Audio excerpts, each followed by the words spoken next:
এরপরে যখন আমি 4-এ উঠি, সেকেন্ড ধাক্কাটা আমি ওই সময় খাই। তো ভালো রেজাল্ট করতাম। আমাদের এলাকারই কয়েকটা ছেলে ছিল, আরমান, জিয়া, আবার খালিদ, তারপরে স্কুলে মিঠু, সোহেল, এরকম আরও অনেক ছেলেপেলেরা ছিল। ওরা হচ্ছে আমাকে খুব জেলাস করতাম, ভালো রেজাল্ট করতাম। আর ওরকম আমি মিশতাম না, কারোর সাথে কথাও বলতাম না, একটু মুডি ছিলাম আর কি, মুড নিয়ে থাকতাম। থেকে শুরু করছি, যখন আর কি বুঝতে শেখা, সেই সময় থেকে বেশ কিউরিয়াস ছিলাম স্কুলে ভর্তি হওয়ার ব্যাপারে। তো ক্লাস 1-এ ভর্তি হলাম, বেশ হ্যাপি ছিলাম। আমার লাইফের শুরুর দিকটা বেশ ভালোই ছিল। বরিশাল শহরের মধ্যে থাকতাম, আর আমার নানা বাড়ি আর আমাদের বাড়ি হচ্ছে পাশাপাশি আর কি। নানা বাড়ি পাশে, আমরা জমি কিনে বাড়ি করেছি। আর আমার বাবা হচ্ছে গভর্নমেন্ট জব করতো ওই সময়। হ্যাঁ। আচ্ছা, আপনি পরিবারের বড় সন্তান? হ্যাঁ, আমি বড়। আচ্ছা। আর আমার আম্মা হাউস ওয়াইফ ছিল। মোট 3 জন ছিলাম তখন আমরা ফ্যামিলি মেম্বার, যখন ক্লাস 1-এ পড়ি। তো বেশ ভালোই যাচ্ছিল, এরকম স্কুলে যেতাম। ফার্স্টেই যখন গিয়েছি খুব ভালো রেজাল্ট করতাম, ফার্স্ট হয়েছি একদম প্রথম পরীক্ষায়। ম্যাথসে 100 মার্কস পেয়েছি এবং খুব ভালো রেজাল্ট করেছিলাম। ভালো স্টুডেন্ট ছিলাম একাধারে, দেখতে বেশ কিউট ছিলাম, খুব ছোট। স্কুলে খুব অল্প বয়সে ভর্তি হয়েছিলাম। যারা অন্যরা ছিল আমাদের সাথে বেশ আমার থেকে হয়তো 1-2 বছর, 3 বছর, 4 বছর এরকম বড় ছিল অনেকে। আমি খুব আর্লি স্কুলে যাই আর কি। তো এরপরে ভালোই চলতে থাকে এরকম ভাবে। তারপরে হচ্ছে ক্লাস 2-তে যখন উঠি, এই সময় একটা আর কি ধাক্কা লাগে আমার, মানসিক মানে সমস্যার বিষয়টা বা একটা ক্ষত ওই সময়টা থেকে আমার শুরু হয়। সেটা হচ্ছে আমার আব্বু অনেক রাগী ছিল, মানে অনেক বেশি রাগী ছিল। মানে অন্য যে আমার চাচা বা ফুপুটুপু ওনারা এরকম রাগী না, কিন্তু আমার আব্বার আগে বেসিক্যালি একটু আমি জিনগতই বলবো, কারণ আমিও সায়েন্সে পড়েছি, এই জন্য বিষয়টাই বলবো আর কি। না, অনেকেই এক মিনিট এখানে জিন বলতে অনেকেই অন্য কিছু বুঝতে পারেন, মানে বংশগতভাবে। এটা আসলে সায়েন্সের টার্ম। হ্যাঁ, এখানে কিন্তু জিন পরির বিষয় না। ওকে, বংশগতি বিষয়ক যে বিষয়টা, সেটা হচ্ছে জিন। আমি ইন ডিটেইলে যাচ্ছি না, আপনারা যদি গুগলে সার্চ করেন তাহলে পেয়ে যাবেন। হ্যাঁ, বলুন। মানে আমার দাদু অনেক রাগী ছিল, উনি মানে ফ্যামিলির একমাত্র মেয়ে ছিল, ওনার ভাইরা অনেক বেশ সম্ভ্রান্ত পরিবারের ছিল।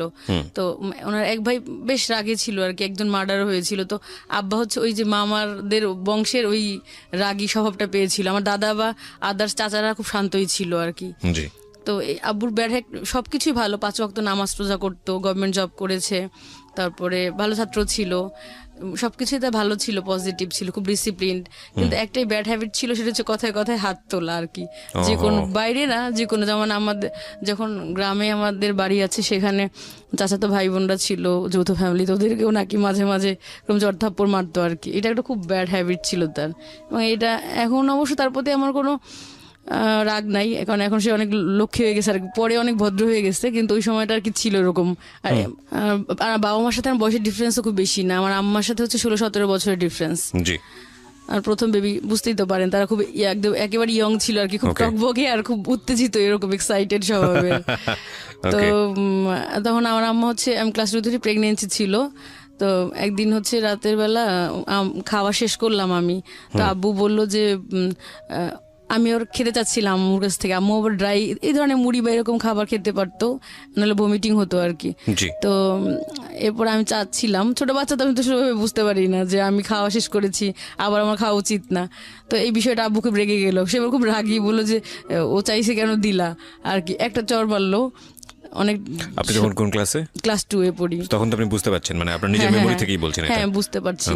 তো একটা চড় মারলো, শেষে আম্মু হচ্ছে প্রেগনেন্সি ছিল, এটা বুঝতে পারতাম আমি যে অসুস্থ আমার আম্মু, একদম বেডের উপর থেকে নিচে পড়ে গেল আর কি। এই আমার লাইফে আর কি খুব ছোটবেলা থেকে এই মানসিক একটা অশান্তি শুরু হয়ে গেল আর কি, একটা ক্ষত শুরু হইলো যে এরকম কেমন পুরুষরা কেন নির্যাতন করবে বা এরকম। সেটা যাই হোক, হয়তো পরবর্তী যে ঘটনাগুলো ঘটেছে হয়তো আমার আম্মার কিছু দোষ থাকতে পারে, কিন্তু সেটা অন্য ব্যাপার। কিন্তু এটা আমার কাছে খুব খটকা লাগলো তখন থেকে। First impression is the last impression. হ্যাঁ, একদম শুরু থেকেই আমি কিছুটা ডিপ্রেসড বা এরকম খারাপ আর কি মনোভাব আমার। তো স্কুলে যাই তখন থেকে আমি খুব মনোযোগ দিয়ে পড়াশোনা করতাম আর কি। যে আমার মানে ছেলেদের সম্পর্কে খুব খারাপই একটা ধারণা ছিল যে হয়তো এরকম বা আমার লাইফে এরকম হতে পারে, আমি বড় হয়ে অফিসার হব বা স্ট্রাগল করব, পড়াশোনা করব, মানে বেসিক্যালি পড়াশোনাটাকে খুব পছন্দ করতাম আর কি। স্কুলে যেতাম, ও স্কুলটার নাম ছিল একাদে চৌধুরী সরকারি প্রাথমিক বিদ্যালয়, ওখানে আমি পড়তাম, ভালো স্কুল বেশ। ওই সময় মানে অন্য স্কুলের তুলনায় খুব উন্নত ছিল আর কি। প্রাইমারি স্কুল তখন কিন্ডারগার্টেন বা ওরকম প্রচলন ছিল কিন্তু খুব কম, তখনও ভালো ভালো স্টুডেন্টরা, এখন তো পড়ে না, পড়তো প্রাইমারি স্কুলে আর কি। যারা আমরা ওখানে পড়েছি অনেকে মেডিকেল কলেজে চান্স পেয়েছে, ভালো ভালো জায়গায় চান্স পেয়েছে বা ভালো সাবজেক্টই পড়েছি আমরা। এরপর সেকেন্ড ধাক্কাটাকে যখন 4-এ উঠি, আমি খুব ভালো রেজাল্ট করতাম এবং খুব ভদ্র শান্ত ছিলাম অনেক। যেখানে আম্মু দাঁড়া করে রাখতো ওখানেই দাঁড়িয়ে থাকতাম বা এরকম টাইপের ছিলাম। তো স্কুলে গেলাম আর ক্লাস ক্যাপ্টেনও হলাম। আমার নানা আবার স্কুলের প্রধান শিক্ষক ছিল আর কি। তো ওই স্কুলের প্রধান শিক্ষক স্যার আমাকে খুব আদর করতেন, যেহেতু আমি শিক্ষকের নাতনি, এই জন্য অন্যরকম একটা পরিচিতি ছিল। এরপরে যখন আমি 4-এ উঠি, সেকেন্ড ধাক্কাটা আমি ওই সময় খাই। তো ভালো রেজাল্ট করতাম। আমাদের এলাকারই কয়েকটা ছেলে ছিল, আরমান, জিয়া, আবার খালিদ, তারপরে স্কুলে মিঠু, সোহেল, এরকম আরও অনেক ছেলেপেলেরা ছিল। ওরা হচ্ছে আমাকে খুব জেলাস করতো, আমি ভালো রেজাল্ট করতাম আর ওরকম আমি মিশতাম না, কারোর সাথে কথাও বলতাম না, একটু মুডি ছিলাম আর কি, মুড নিয়ে থাকতাম। কারণ আমার টার্গেট ভালো রেজাল্ট করতে হবে, বা অলরেডি বাসায় তো টুকটাক আমার প্রবলেম হচ্ছে, এগুলো আমি কখনোই শেয়ার করতাম না। তো ওরা হচ্ছে এরকম আমাকে টিজিং করা শুরু করে, জেলাস করে আর কি, যে আমি ভালো রেজাল্ট করতেছি, আমাকে নিচে নামানোর জন্য বা সামাজিকভাবে হেয় প্রতিপন্ন করার জন্য একটা বাজে একটা ওয়ার্ডস দিয়ে, ফেস টু ফেস এরকম একটা শব্দ দিয়ে হচ্ছে টিজিং করতে থাকতো, অলওয়েজই টিজিং করতো এরকম। এটা মোটামুটি ছড়িয়ে দেয় ওই গন্ডিটার মধ্যেই আর কি। তো এরকম টিজিং করতে থাকলো এমন ভাবে, এটা না টর্চার পর্যায়ে আর কি, কি যেন ফেস টু ফেস করে টিজিং করতো আর কি, একদম গলি টলি মোটামুটি অনেকের মধ্যে ছড়ালো আর কি, ছেলেদের মধ্যে বিশেষ করে। তখন কোনো মেয়েদের ইন্টিমেসি ইনভলভমেন্ট ছিল না। পরে হচ্ছে আমি খুব একটু ডিস্টার্ব ছিলাম, আর আমার একটু প্রবলেম ছিল, অ্যালার্জি প্রবলেম ছিল, আমার বায়ুবর্ণে অ্যালার্জি ছিল, বেশ ঠান্ডার, আর আমি খুব শুকনা ছিলাম, ঠান্ডা থাকতো এমনি হাত পা অনেক। আর শীতের দিনে এক্সাম থাকলে আমার খুব কষ্ট হতো, আমি ভালো এক্সাম দিতে পারতাম না, কারণ কোল্ড অ্যালার্জি ছিল, নাক দিয়ে পানি পড়তো বা হাত পা ঠান্ডা হয়ে যেত, বেশি রাত জেগে পড়তে পারতাম না, সন্ধ্যার সময় ঘুমায় থাকতে হতো লেপ বা কম্বল গায়ে দিয়ে এরকম। তো ওরা এরকম সবসময় উত্তক্ত করতো আমাকে, কোচিং করতে যেতাম 5 স্কলারশিপের জন্য, তখন উত্তক্ত করতো, সবসময় টিজিং করতেই থাকতো। এতে মানসিকভাবে আমি ডিপ্রেস থাকতাম, কারণ বাসায় তো আব্বা আম্মার মাঝে মাঝে টুকটাক আর কি ঝামেলা হতো, এটা নিয়ে অরিড থাকতাম, ছোট বাচ্চা, শেয়ার করতাম না। আবার নেক্সট টিজিং নিয়ে খুব অশান্তির মধ্যে থাকতাম, কাগজ ছুঁড়ে মারতো আমার দিকে, ফুল টুল ছুঁড়ে মারতো স্কুলে যখন পড়তাম, সিঁড়ি দিয়ে ওঠার সময় এরকম। আপনাদের সহপাঠীরা এসব করতো? হ্যাঁ, আমার সহপাঠীরা এসব করতো। তো আমি তখন খুব খারাপ করে ফেলি, খুব আমার স্কলারশিপ পাওয়ার কথা, ট্যালেন্ট ফুল আমি পাই নাই, বৃত্তি পাই নাই। অন্য ছেলেরা যারা এরকম ডিস্টার্ব করতো তাদের মধ্যে একজন পেয়ে গেছে আর কি। এবার 6-এ ভর্তি হলাম, গার্লস স্কুলে ভর্তি হলাম, যেখানে টার্গেট ছিল সেখানে অ্যাডমিশন দিয়েছিলাম, পাইনি। Barishal government girls high school, সবচেয়ে ভালো স্কুল মেয়েদের, ক্যাডেট কলেজের পরেই। তো ওখানে পাইনি, আর দূরেও ছিল, আমার বাচ্চা ছিল ছোট ছোট, যেতে পারি না ওইভাবে আর কি। তো জগদীশ সরস্বতী স্কুলে ভর্তি হলাম। এই 2 বছর আমার বেশি একটা প্রবলেম হয় নাই, বাসায় অনেক কাজ টাজ করতাম। তো এই 2 বছর স্কুলে বা বাইরে যাওয়া বেশি প্রবলেম হয়নি, কারণ ওই ছেলেরাও তো আবার ওরা অন্য স্কুলে ভর্তি হয়ে গিয়েছে, বয়েজ স্কুলগুলোতে। রাস্তায় টুকটাক করে টিজিং করতো হালকা, খুব বেশি প্রবলেম হয়নি। আর রেজাল্টও খুব ভালো করেছিলাম, 6-এ খুব ভালো রেজাল্ট করেছি, আর 7-এও খুব ভালো রেজাল্ট করেছি। তো ওখানে পড়তে গিয়ে এমনিতে কোনো সমস্যা ছিল না, কিন্তু আমার একটা ক্লাসমেট ছিল নীলাঞ্জনাশীল, তো ও আমাকে খুব কম্পিটিটর মনে করতো। অন্য সব মেয়েরা খুব ভালো ছিল, তাদের প্রত্যেকের সাথে আমার খুব ভালো অ্যাটাচমেন্ট ছিল। আর ও হচ্ছে একটু জেলাস করতো আমাকে, আর ও শিক্ষকের মেয়ে ছিল, ভুলভাল লেখা রাখতো টিচার, ওকে খুব বেশি মার্কস দিয়ে দিত আর কি, এরকম। পরে আমি হাতে নাতে কয়েকটা ধরিয়ে দিয়েছিলাম, তার জন্য ও আমার প্রতি খুব ক্ষিপ্ত ছিল। স্কুলে ডিসপ্লে করতে আমাকে দেয়নি, ও ডিসপ্লে করেছিল। আমার যখন করতে গেলাম, টিচাররা বললো কি তুমি এটা দেখাশোনা করবো, নীলাঞ্জনাকে দায়িত্ব দিল।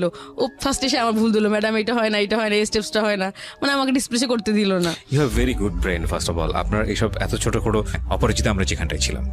তারপর হচ্ছে ও আমার প্রতি খুব ক্ষিপ্ত ছিল। তো নীলাঞ্জনার সাথে মার্কসের ডিফারেন্স হয়ে গেল অনেক, ও সংস্কৃতি পেয়েছে 40, আমি পেয়েছি 95, অনেক বেশি পেয়ে গেছি। তো প্রায় 150 মার্কসের ডিফারেন্স, আমি ফার্স্ট হয়ে যাই। ওই দিন ও হচ্ছে একদম রেজাল্ট দিয়েছিল সে মাঠের মধ্যে আর কি, মাঠে গড়াগড়ি করে কাঁদতে ছিল আর কি, আমি যখন ওর থেকে ভালো মার্কস পেলাম। তো এরপরে আমি কাঁদছিল, আপনার খুব আনন্দ হচ্ছিল? না, আমার কখনো আমি এরকম মেন্টালিটি ছিলাম না, আমার আনন্দ হয়নি, কারণ আমি খুব very good, that's really good, cause আমরা অন্যের দুঃখে কখনোই যেন আনন্দিত না হই। যেমন আমি ছোট ছিলাম, অনেকে পাগল প্রতিবন্ধীদেরকে দেখলে হাসতো, কিন্তু আমার খুব জিদ লাগতো কেন প্রতিবন্ধীদেরকে দেখলে হাসবে। আমি সবসময় হেল্প করার চেষ্টা করতাম, পুরদেরকে বা যারা অসহায় ওদের পাশে দাঁড়ানোর চেষ্টা করতাম সবসময়। তো এরপরে আমি হচ্ছে বরিশাল গভর্নমেন্ট গার্লসে অ্যাডমিশন টেস্ট দিই, ওখানে হচ্ছে 3rd হয়ে এবার আর কি অ্যাডমিশন নিলাম। আবার হচ্ছে ট্রান্সফার সার্টিফিকেট দেখিয়েছি আব্বার, কারণ হচ্ছে গভর্নমেন্ট জব করতো ওইভাবে আর কি, তো অ্যাডমিশন নিয়ে নিলাম। এবার আমার উপর আবার টর্চার, এটা উঠে গেছি, একটু বড় হয়ে গেছি, ওই যে এলাকার পোলাপানগুলো আবার হচ্ছে স্কুলে পিছন পিছন যেত আমাকে, বাজে আজে বাজে কিছু পোলাপান একদম ওই ক্লাসে যেগুলো টিচিং করতো ওগুলো না, অন্যগুলো আর কি ছড়িয়ে দিয়েছে তো সাইকেলে করে, ওরা একদম স্কুলে যেত পিছন পিছন যেত, আর পিছন পিছন হচ্ছে টিচিং করতে করতে যেত। ওইটাকে ঘিরে এমনিতেও মানে প্রেম করার জন্য ঘুরতো অনেক ছেলেপেলেরা। আর একটা জিনিস খেয়াল রাখবেন, বারবার হচ্ছে রাইট, আমাদের একটু ইন্টারাপ্ট করছি আপনাকে, একটা জিনিস অবশ্যই খেয়াল রাখা দরকার প্রিয় শ্রোতা, যে যারা কখনো এই ইফটিজের শিকার হননি তারা আসলে বুঝবেন না যে এটা আসলে কতটা ভয়ানক হতে পারে। খুব স্বাভাবিক না, একটা মানুষ, আপনি ধরুন আপনি নিজেকে চিন্তা করুন, একটা ছেলে কিংবা মেয়ে না, আপনি ঘর থেকে বের হয়েছেন, আপনার চারপাশের লোকজন আপনাকে অন্য একটা নামে খ্যাপাচ্ছে, একবার দুইবার সেটা ভালো লাগতে পারে বা আপনি হয়তো নেগলেক্ট করতে পারেন, কিন্তু এটা যদি ঘর থেকে বের হলে কন্টিনিউয়াসলি হতে থাকে এবং উল্টাপাল্টা আচরণ যদি হতে থাকে, তখন কিন্তু আপনি মেন্টালি ইমব্যালেন্স একটা পর্যায়ে পৌঁছে যাবেন। এবং শিশুদের ওই যৌক্তিক ব্যাপারটা কিন্তু মাথায় থাকে না, তখন ওর বয়স কিন্তু শিশু বয়স, এবং এটা কিন্তু র্যান্ডামলি বাড়ছে, যেটা স্কুল থেকে ধীরে ধীরে হাই স্কুলের দিকে যাচ্ছে। এগুলো একটু নোট রাখবেন। বলেন।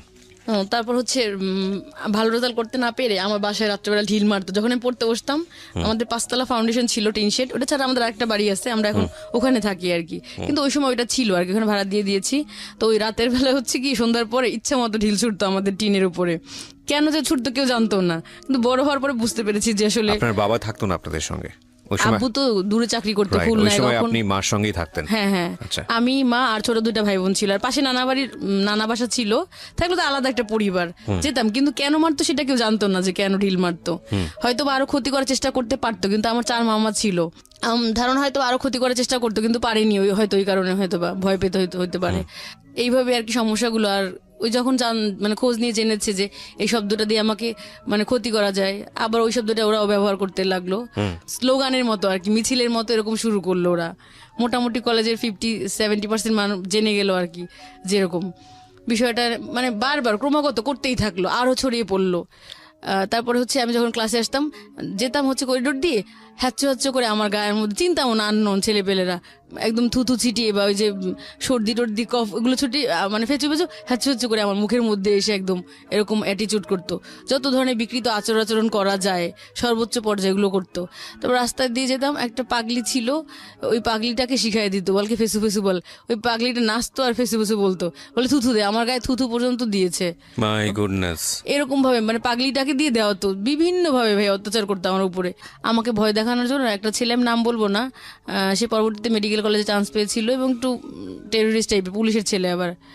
তো সে একবার কি করলো, আমাকে ভয় দেখানোর জন্য, আমি নিয়ে বসেছিলাম ক্লাসরুমের মধ্যে, পদার্থ বিজ্ঞান বই পড়তেছিলাম, আমাকে ভয় দেখানোর জন্য দরজা আটকায় ফেললো এক পাশ থেকে, মানে ধর্ষণ এরকম টাইপের ভয় দেখায় অনেকে, দরজা আটকায় ফেললো।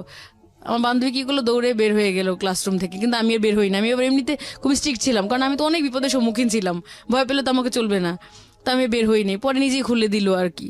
প্রতিনিয়ত বিভিন্ন ভাবে, মানে কয়টা বলবো আর কি, সপ্তাহে তো আমার মনেও নাই, এরকম ভাবে মানে অত্যাচার করতেই লাগলো একটার পর একটা আমার উপরে আর কি। এর মধ্যে আমি সায়েন্স ফেয়ারে পার্টিসিপেট করলাম, তখন হচ্ছে আমি ফার্স্ট হলাম বরিশালে আর কি, বিভাগীয় পর্যায়ে, সবগুলো ঝালকাঠি বরগুনা যেগুলো অন্য জেলা আছে সবগুলোর মধ্যে আর কি ফার্স্ট হলাম। তো ওই প্রজেক্টটা নিয়ে আমি ঢাকায় আসলাম, চিনমৈত্রী সম্মেলন মানে বঙ্গবন্ধু যে সম্মেলন কেন্দ্র, এটার উদ্বোধনী ছিল, তখন প্রাইম মিনিস্টার ছিল খালেদা জিয়া আর কি, উনি অনুষ্ঠানটা উদ্বোধন করলেন। তো এখান থেকে গেছি, অনেক হাসাহাসি করতেছিল যে কিছুই তো পারবে না, গিয়ে হয়তো সান্ত্বনা পুরস্কার পাবে বা এরকম। ঢাকায় গিয়ে আমি প্লেস পেলাম আর কি, অনেক গিফট পেয়েছি আর কি। তারপরে প্রথম আলোতে আমার বেশ নামটাম আসলো একদম এরকম। এরপরে খুব হ্যাপি ছিলাম আর কি। মোটামুটি কলেজে খুব ছেলেদের মধ্যে আমাকে নিয়ে এমনিতে টিজিং করতে, এটা ঠিক আছে, কিন্তু আমাকে নিয়ে বেশ মানে বেশ আলোচিত ছিলাম, মানে দেখতে বেশ ফর্সা ছিলাম, তো সব খুব পছন্দ করতো সবাই আমাকে মোটামুটি। অনেকে ঘুরতো পিছন পিছন, বলতো সুইসাইড করব যদি প্রেম না করো, এরকম মানে এরকমটাও ছিল অনেক। তো যখন আমি ন্যাশনাল অ্যাওয়ার্ড পেয়ে আসলাম, জাহিদ আমার বন্ধু, আমার ক্লাসমেট ছিল, ওই যে একবার টিচিংও করেছিল অলরেডি, ঝগড়া লাগছিল ওর সাথে, ও আমার পেছনে ঘুরঘুর করতে লাগলো আর কি, ঘুরঘুর করতে শুরু করলো, আমাকে পোস্ট কার্ড দিল, অনেকগুলো চিঠি দিল আর কি। আমি তো হাতের লেখা চিনতাম না, আমি জানতাম না যে ও কে বা ওরকম, ও সম্পর্কে কিছুই জানতাম না। ও আবার লিজার বন্ধু ছিল, লিজার ভাইয়ের বন্ধু। লিজাকে দেখালাম যে একটা ছেলে আমাকে এরকম দেয়, কে জানি না, লিজা তো হাতের লেখা দেখে চিনে ফেলেছে আর কি। তো এটা লিজার ভালো লাগে না, কারণ ও তো আমাকে সবসময় কম্পিটিটর মনে করতো। তারপরে লিজাই আমাকে এগিয়ে দিয়েছে আর কি জাহিদের দিকে অনেকটা, দিয়ে আবার নিজেই আর কি কেটে দিছে আর কি লাইন এরকম। লিজা দূর থেকে Jealous feel করেছে এক হ্যাঁ পর্যায়ে। জাহিদের বাসাটা আমাকে দেখিয়ে দিয়েছে যে ওইটা জাহিদের বাসা। আর মাঝে মাঝে তখন ও আমার পিছনে ঘুরতো, তো প্রথমে ভালো লাগতো না, একটা সময় গিয়ে আমার একটা ভালো লাগা তৈরি হয় জাহিদের প্রতি। তো জাহিদের বাসায় যাই আমি একদিন, জাহিদ আসতো না ক্লাসে ওরকম, আর ওরকম মানে নোন ছিল না, আমি যেমন নোন ছিলাম সবাই চিনতো, জাহিদ ওরকম মানে বরিশালের স্থানীয় ছিলেন না, ওর বাড়ি গ্রামে, ওইখান থেকে খালার বাসা থেকে পড়তো আর কি। তারপরে ক্লাসরুমে দেখতাম কি আমি যাওয়ার আগে ও যায়, খুব কিউরিসিটি আমার প্রতি। আমি হচ্ছে একটা ক্লাস পরে যেতাম যাতে ও আমাকে ফলো করতে না পারে, দেখতাম কি ও পায়চারি করতেছে করিডোরে দাঁড়িয়ে দাঁড়িয়ে, মানে খুব ইমোশন যে আমি কেন আসলাম না। আমি আসার পরে ওর ফ্রেন্ড রাসেল ছিল ওর সাথে, মানে একদম প্রাণে পানি পাইছে বা এরকম এরকম একটা ভাব আর কি, খুব ইমোশন ছিল আমার প্রতি। তো ফার্স্টে আমার পিছন পিছন যেতাম, আমি যখন মানে ক্লাস শেষ হয়ে যেত, মূল ক্লাসগুলো আমাদের সায়েন্সের প্র্যাকটিক্যালগুলো থাকতো 2টা-3টা পর্যন্ত। তো যাচ্ছিলাম একদিন মাঠের মধ্যে দিয়ে, ও পেছন পেছন গেল, বলে কি একটা কথা বলতে চাই তোমার সাথে। আমি কিছু বলি না, হাঁটছিলাম।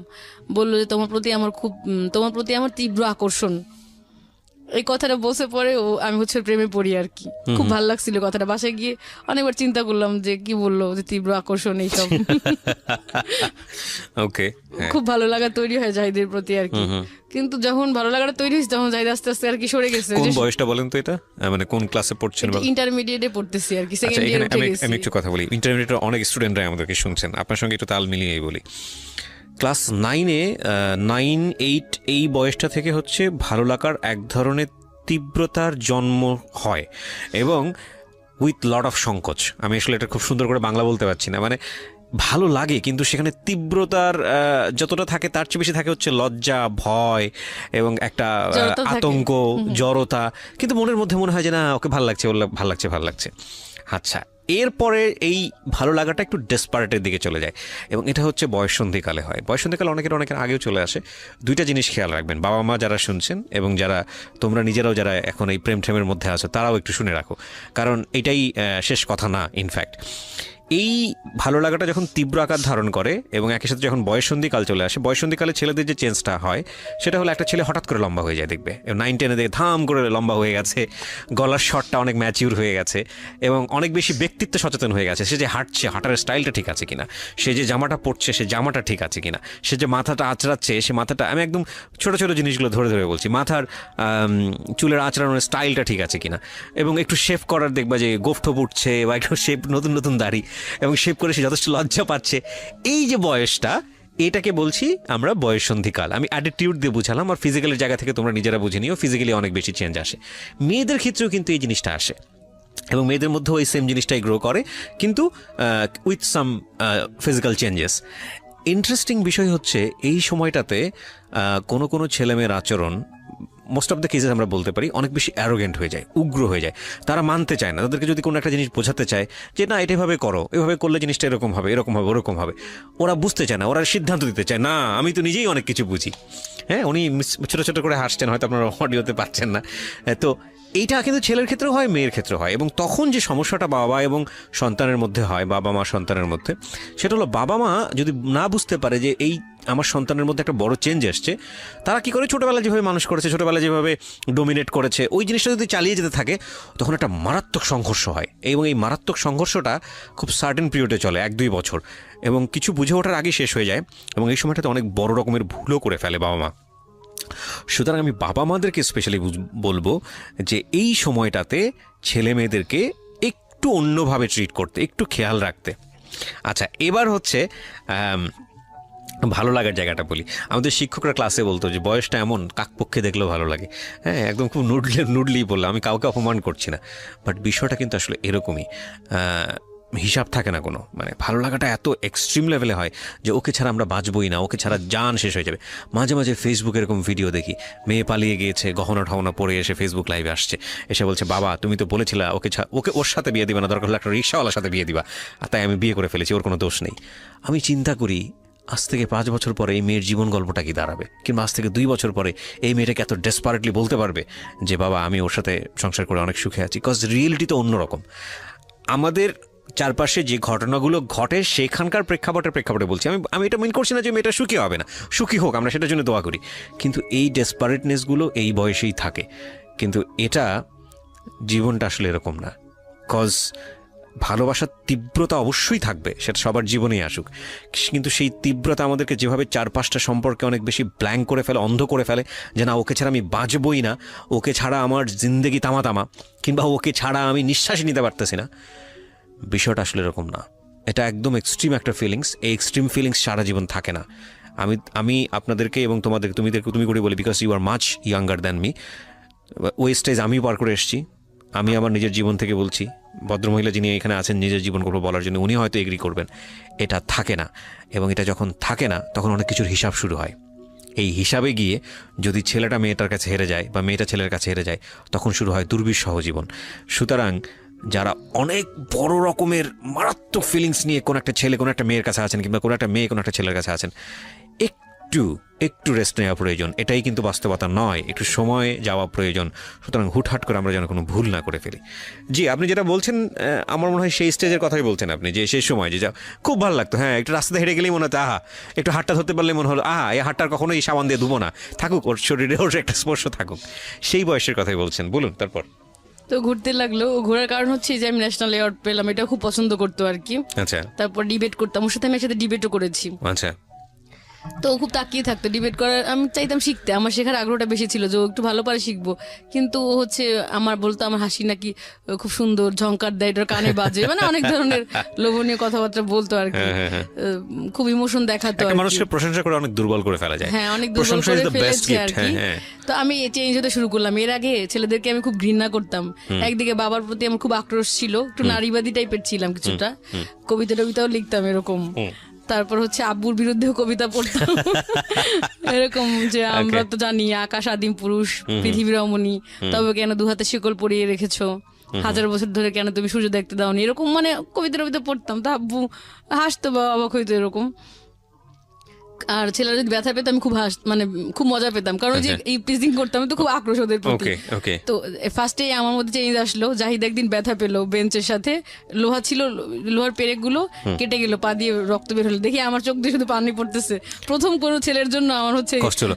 ভেরি ইন্টারেস্টিং থিং, দেখেন উনি ছোট ছোট জিনিস কিন্তু কত বিউটিফুল, কত সুন্দর করে মনে রেখেছে বিষয়গুলো। ওকে, তারপর ওর হচ্ছে চোখে প্রবলেম হলো, ঢাকায় আসলো ট্রিটমেন্টের জন্য। তা আমি বললাম আল্লাহ জানো আমার চোখ দুটো নষ্ট হয়ে যায়, ওর চোখ যেন ভালো হয়ে যায়। চলে আসলো আমার মানে এরকম। তো ও অলরেডি আমি একটু মিস করে গেছি যে এই যে টিজিং করতো, এর মধ্যে আমি খুব মেন্টালি অনেক আপসেট হয়ে গিয়েছি। রাতে আমি খুব খারাপ স্বপ্ন দেখতে শুরু করলাম, বিষণ্ণতা শুরু হলো। এর আগেও টিজিং করতো বা ফ্যামিলি প্রবলেম ছিল, কিন্তু তখন আমার বিষণ্ণতাটা শুরু হয়নি, এখন আমার বিষণ্ণতা শুরু হয়েছে আর কি। তো আমি রাতে সবসময় স্বপ্নে দেখতাম। তারপরে দেখতাম যে আকাশ ভেঙে ভেঙে আমার মাথার উপর পড়ছে, বড় বড় ট্রাক আমার বুকের উপর দিয়ে চাপা দিয়ে যাচ্ছে, যত ধরনের খারাপ মানে বিকৃত ভয়ঙ্কর বিভৎস স্বপ্নে দেখতে শুরু করলাম আর কি। ন্যাশনাল অ্যাওয়ার্ড পাওয়া এগুলো খুব পছন্দ করতো আর কি। একসাথে দুজনে কম্বাইন ভাবে চ্যাম্পিয়ন হয়েছি।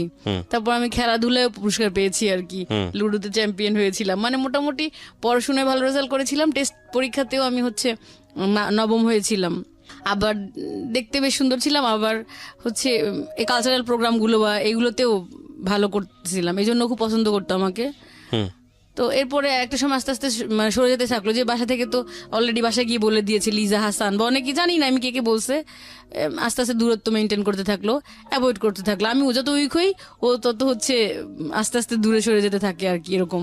পোস্ট কার্ড দেওয়া সব বন্ধ দিয়েছিল, কয়েক টাইম ভয়ে পানিতে ফেলে দিয়েছি।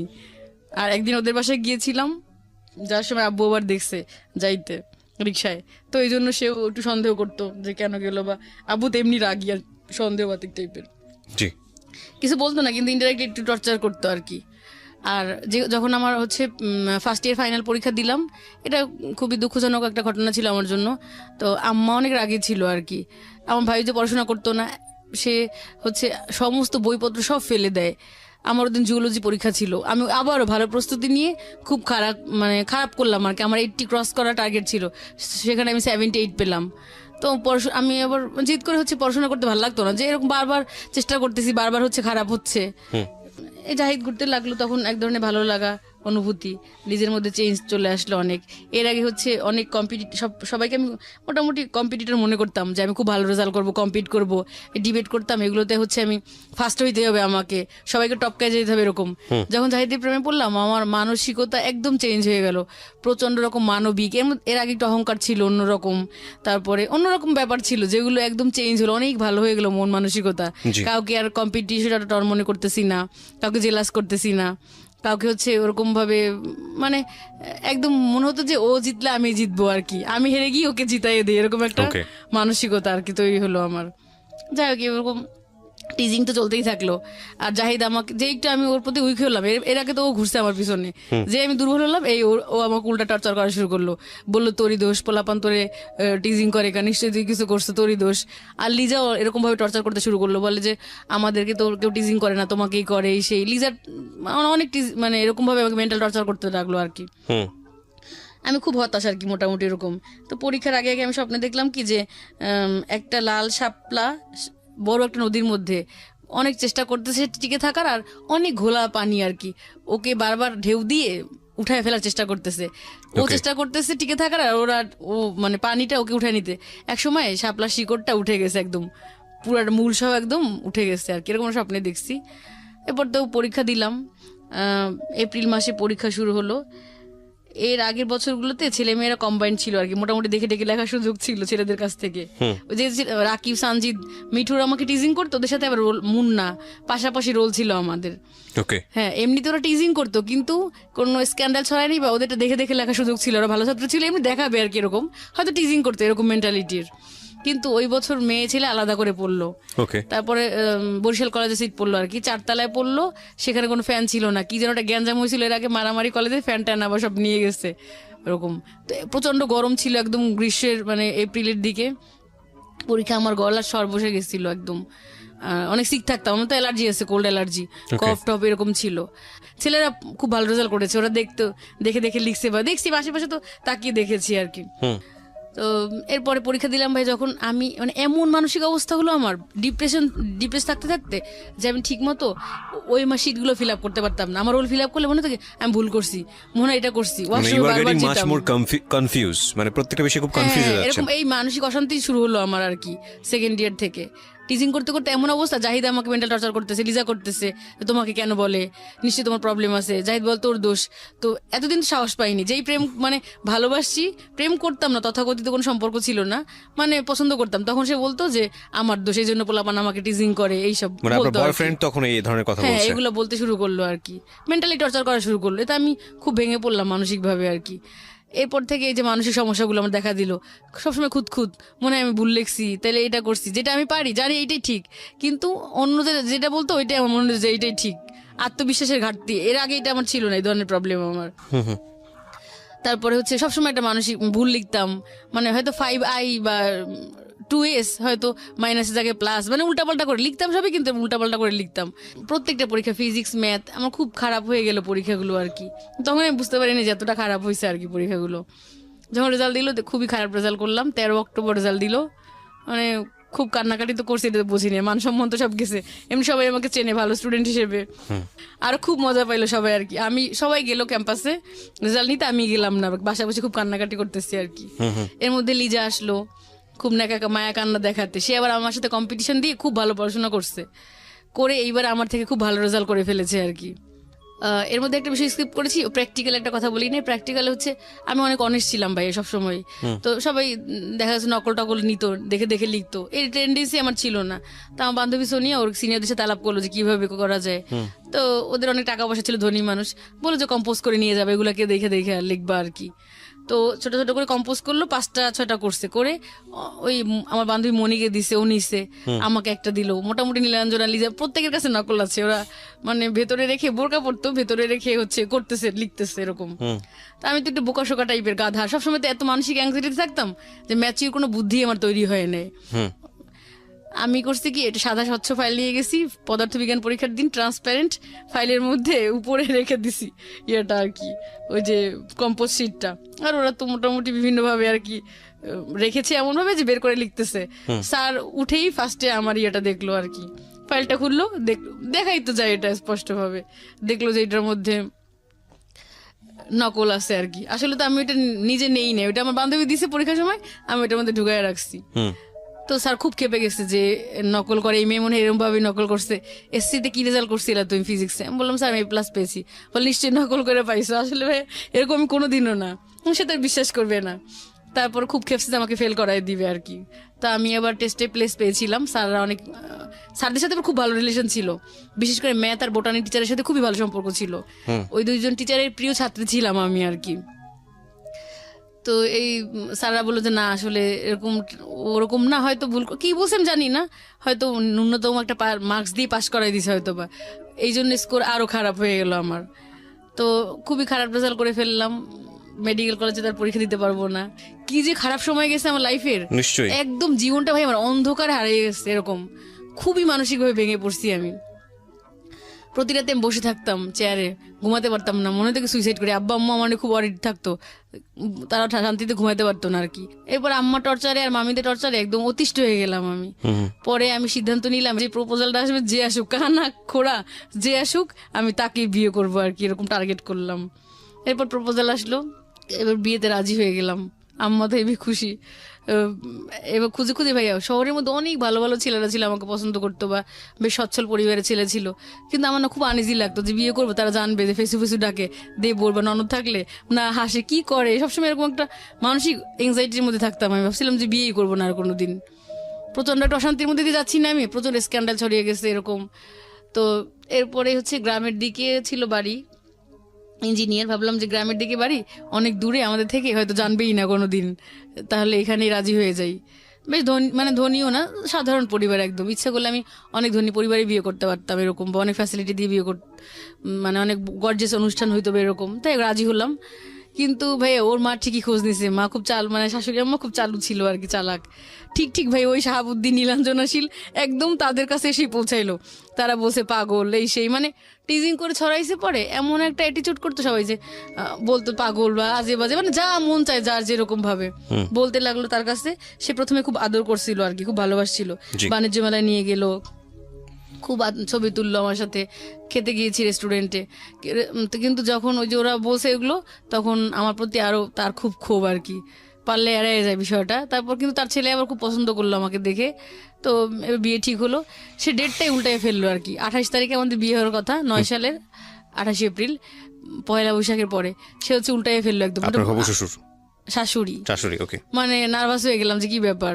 আর বিয়ের ব্যাপার ভাই এরকম মেয়েদের যে একবার যদি বলে দেন, যেরকমই হোক, হাই স্ট্যাটাস আর লো স্ট্যাটাস হোক, একবার যদি বলে ফেলেন মানুষকে, না করেন, তাহলে ভাববে কি এই মেয়েটার হয়তো দোষ আসছে কোনো। এই জন্য মনে হয় বিয়েটা নিজে যদি ভেঙে দেন, তাও মানুষ আপনাকে ওইভাবে মানে ট্রিট করবে। আর জাহিদ তো অলরেডি অন্যরকম হয়ে গেছে, সে এখন বড় অফিসার হয়ে গেছে। মাঝে মাঝে কথা হয় ফোনে তার সাথে, কিন্তু কিছু বলে না, পজিটিভ ছাড়েও না, মানে ফ্রেন্ডশিপ রাখছে।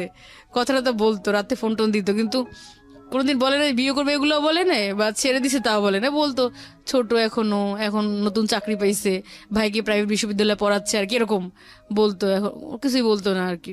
কি করব, সিদ্ধান্ত নিলাম বিয়ে করব। পরে হচ্ছে শাশুড়ি আম্মায় একটু খেপে গেল আর কি আমার প্রতি, জানলো যখন এগুলো, তো বিয়ে ডেট চেঞ্জ করে ফেলে। পরে 29 তারিখ, শাশুড়ি মা মানে হচ্ছে হবু শাশুড়ি, তখন তো হয়নি। হ্যাঁ, পরে হচ্ছে বিয়ে হবে। শুরু থেকেই ভাই বিভিন্ন ধরনের মানে শুরু করলো। প্রথম দিন যদি আমাদের আক্ত হয়ে মসজিদে হয়েছে, বাসা আসতে দিবে না আমাদের বাসায় আর কি, বিয়ে করে চলে যাবে ওদের, মানে ওর খালা বাসায় উঠছিল ওরা, ওখানে আর কি। আমাদের সবাই মামা মামি খালামুনিরা অপেক্ষা করতেছিল যে ও আসবে, ওর বন্ধুদের নিয়ে দেখা করবে, যে ছেলেটা কেমন, দেখে নাই আর কি তারা কেমন, আসতে দিবে না। অনেক রিকোয়েস্ট করলাম সবসময়, মানে সে এমন একটা ট্রাপ তৈরি করে রাখলো যে সবকিছু তার কাছ থেকে পারমিশন নিতে হবে, আর তার ছেলে তার পারমিশনে চলে, এটাও সত্য কথা। রিকোয়েস্ট করতে করতে আসতে দিল, আধা ঘন্টা তার টাইম বেঁধে দিল যে আধা ঘন্টা থাকতে পারবে। ওর 5টা ফ্রেন্ড নিয়ে আসলো। তারপরে ফোন দিয়ে বললো যে তোমাদের বাসা থেকে 3 ভরি চেইন কেন দিল না। আমি বললাম যে 3 ভরি চেইন কখনো দেয়, 3 ভরিতে তো সীতাহারি বানানো যায়, তাহলে এইটা কেন, সেটা প্রত্যেকটা বিষয় নিয়ে আমার দোষ ধরতে লাগলো আর কি। তবে বিয়ে হলো তখন 2 দিন ছিল, মানে ওরকম একদম কমপ্লিট যে ফিজিক্যাল রিলেশন ওরকম কিছুই করিনি। এমনি ওর শরীর খুব খারাপ ছিল, ঢাকা থেকে গেছে, ও তো ঢাকা জব করতো তখন, আমি বরিশালে থাকতাম। তো গেছে, ওর জ্বর ছিল বা ওরকম গল্প টল্প করছি, বা মোটামুটি হালকা কথাবার্তা, ও ক্লান্ত ছিল, অনেক অসুস্থ ছিল। তো এরপরে 2 দিন ছিল আমাদের বাসায়, আর অনুষ্ঠানটা আমার আব্বাই আর কি অ্যারেঞ্জ করেছিল আর কি, আমাদের বাসায় হয়েছিল, ওরা কোনো অনুষ্ঠান করে নাই। তারপর গায়ে হলুদের কাপড় যখন পাঠাইতে বলছিলাম পাঠায় না, বলে কি এখনই কি তুলে নিচ্ছি আপনাকে, যে এখনই দিতে হবে সব এই সে এরকম করে। তাই আমি ভাবছি যেহেতু এটা বলছে মনে হয় পরে বিশাল করে আর অনুষ্ঠান করবে হয়তো বা, এরকম বলছে ওরা, আশ্বাস দিছে আর কি। তো এরকম ভাবে কিছুই করে নাই, সব আমার যতটুকু করে আমার আব্বাই করছে আর কি। তা আমার আব্বাকে আমি বলছি কি আব্বা, বরিশালের সবচেয়ে বড় ক্লাব হচ্ছে বরিশাল ক্লাব, ওইখানে আমাকে হচ্ছে অনুষ্ঠান করে দিবা আর কি। কিন্তু ও মনে মনে কুবুদ্ধি কিছুই করে নাই। পরে হচ্ছে আর আসলোই না ভাইয়া 6 মাস। কেন আসলো না জানি না, হয়তো বিভিন্ন কারণে ক্ষিপ্ত ছিল না কি, কিছুই বললো না, নতুন জবে জয়েন করেছে সেই কারণে হইতে পারে, জানি না আমি, এগুলো আসলে অজানাই রয়ে গেল আমার কাছে, আসলো না। আর সামাজিকভাবে হতে থাকলাম বাসায়, সামাজিকভাবে না ঠিক নানু বলতো আসে না কেন, সবাই বললো যে আসে না কেন। মোবাইল সেট পাঠাইছে, এমনিতে যেদিন বিয়ে হয়েছে তারপর থেকে টাকা দেওয়া শুরু করলো, মাসে মাসে হচ্ছে ঢাকায় এসে প্রতি মাসে টাকা পাঠাতো কুরিয়ারে করে আমার জন্য, এটা ঠিক মতো করছে, মোবাইলে ব্যালেন্স পাঠাতো, কিন্তু যাইতো না আর কি, আসতো না আমাদের বাসায়। তারপর একবার আমি খুব মন খারাপ করলাম, বললাম কি আমাকে একটু ঢাকা নিয়ে ঘুরে আনো, সে নিল না। আমি বললাম কি না নিলে মরে যাবো, এসব একটু রাগ অভিমান করে বলতেই পারি। সে আমাকে না বলে কিছু, সে আমার ছোট মামাকে ফোন করে বললো যে ওইরকম করে, ও ঠিক করে নেই, সেই আরও বেশি মানে মন খারাপ। মামা আমার রাগারাগি করলো, একটা গ্লাস দিয়ে 2টা বাড়ি দিল আমার মাথার উপরে, বললো যে পাগলাম, মন খারাপ। পরে বড় মামার বাসায় নিয়ে গেল, পরে তারা ফোন করলো ওকে, ফোন করার পরে ছোট মামা ডাক্তার আর কি, আর বড় মামা হচ্ছে প্রেজেন্ট আর কি, ভিআইপি একজন, ডেজিগনেশনে নাই বললাম। তারপরে তারা ফোন করছে, ঠিকই তখন আসছে আর কি, হাই প্রোফাইল লোকদের ফোনে ঠিকই তখন চলে আসছে বাসায়। তো আসলো, অল্প সময় ছিল, তারপর চলে গেছে। এর মধ্যে প্র্যাকটিক্যাল পরীক্ষার আগে ওদের বাসায় গেছিলাম আমি, 21 দিনের মতো ছিলাম, কিন্তু ও ঢাকায় চলে গেছে একদিন আমাকে রেখে, খুব একটা ভালো বিহেভ করতো না। পরের দিন এর মধ্যে আমি অলরেডি যে ইন্টারমিডিয়েট পাস, তখন অনার্সে পড়তেছি, তখন হচ্ছে আমি প্রাথমিকে পরীক্ষা দিছিলাম আর কি, এমনি দিয়েছিলাম সহকারী শিক্ষিকা, এই যে প্রাইমারি স্কুলগুলো থাকে না, ওগুলো টার্গেট ছিল না কোনো সময়, কিন্তু দিয়েছিলাম আর কি, কেন যেন দিছিলাম, যাই হোক আমি পাশও করে যাই আর কি। তো এই লঞ্চে আমরা হচ্ছে ঢাকা চলে আসি, ওই দিন থেকে ওর চেঞ্জ হয়ে গেল, জব হতে যাচ্ছে আমার। তো আর দিকে বিসিএস এর প্রস্তুতিও আমার ভালো, প্রথম 30তম বিসিএস দিয়েছিলাম, ওই পরীক্ষায় আমি পাশ করি প্রিলিমিনারি। আচ্ছা, মানে ওইবার আমার যদি প্রাইমারি চাকরিটা না হতো, আমি মানে মাস্ট বি বিসিএস ক্যাডার হতাম আমি। ভাগ্য আমার এবারও আবার মানে খারাপ হয়ে যায়। তারপরে সংসার করতেছি, সংসার তো নতুন সংসার, কাজবাজ করতে হয়, মোট মিলে এত পরিশ্রম, তারপর আবার গভর্নমেন্ট জব করতেছি, এদিক থেকে তারা খুব প্যারা দিচ্ছে যে পরে জবটা ছেড়ে দিলাম, এইটা ভুল করছি, যাই হোক। তো এরপরে বিসিএসও হলো না আমার, লাস্টে রিটেন পরীক্ষাগুলো ওইভাবে মোটামুটি দিয়েছি, আর একটু যদি পলিশ করে পড়তে পারতাম হয়তো বা অ্যাটলিস্ট একটা ক্যাডার আসতো, কিন্তু ভালোভাবে পড়ি না, এইখানে গেছি আসা যাওয়া করছি বারবার, সময় নষ্ট করছি। আর এর মধ্যে অলরেডি আবার জাহিদের সাথে আবার মানে যোগাযোগ হয়, ওকে, জাহিদের সাথে যোগাযোগ হয়, বেশ ভালো সম্পর্ক ছিল। এটা কি বিবাহের পরে? হ্যাঁ, এই যোগাযোগটা তো আনফেয়ার ছিল। আনফেয়ার ছিল বলতে খারাপ রিলেশন ছিল না, কিন্তু হঠাৎ করে আবার বাট যোগাযোগ যেদিকে হয় যে ওর কোন দিকে সাথে। টার্ন নিতে পারতো। যোগাযোগ হয়, কারণ এখন আবার তো যোগাযোগ হবেই, কারণ এখন তো আবার আমার ভালো পজিশনে আসছে। যখন ইন্টারমিডিয়েটে পড়তাম ভালো পজিশন ছিল, মেডিকেলে পড়বো তখন ভালো সম্পর্ক ছিল, আবার যে এখন বিসিএস ক্যাডার হব। আপনার বর্তমান কি অবস্থা? বর্তমান অবস্থা ভালো না, আসলে খুব খারাপ সময়ের মধ্যে কি দিয়ে অবস্থায় যাচ্ছি। আছেন? কি সংসারের মধ্যে আছেন? সংসার থেকে বের হয়ে গেছেন? সংসারের মধ্যে আছি, কিন্তু ওরকম ভালো নাই, কারণ ওই যে বিসিএস জব হয়নি, হাজবেন্ড আমার উপরে স্যাটিসফাইড না, বেশ টাকা পয়সা খরচ করেছে।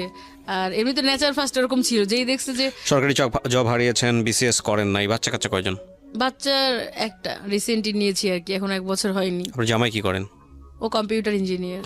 ওকে, তো তার মানে আপনি যেটা বলতে চাচ্ছেন যে আপনার লাইফটা এরকম এলোমেলো হয়ে যাওয়ার পিছনের কারণটা হচ্ছে হলো আপনার ফ্যামিলি স্ট্রাকচারের জায়গাটাতে প্রপার গাইডেন্স না পাওয়া, আর দ্বিতীয়ত হচ্ছে হলো আপনাকে এই ইফটিস করে আপনার জীবনটা সবচেয়ে শেষ করা। টিজিংটাই বেশি ক্ষতিকর ছিল। একটা জিনিস খেয়াল রাখা জরুরি প্রিয় শ্রোতা, আজকের এই গল্পে তেমন অর্থে তেমন কিছুই নাই, মানে সেরকম অর্থে আপস অ্যান্ড ডাউন নাই। মেসেজ বলতে গেলে একটা গুরুত্বপূর্ণ মেসেজ আছে, সেটাও খুঁজতে হবে খুব ভিতরে গিয়ে। ওনার বলার ধরনের জায়গা থেকে কন্টিনিউয়াসলি মনোযোগ রাখাটাও খুব মুশকিল। তারপরেও আমরা এই গল্পটা বলার সুযোগ দিয়েছি। একটা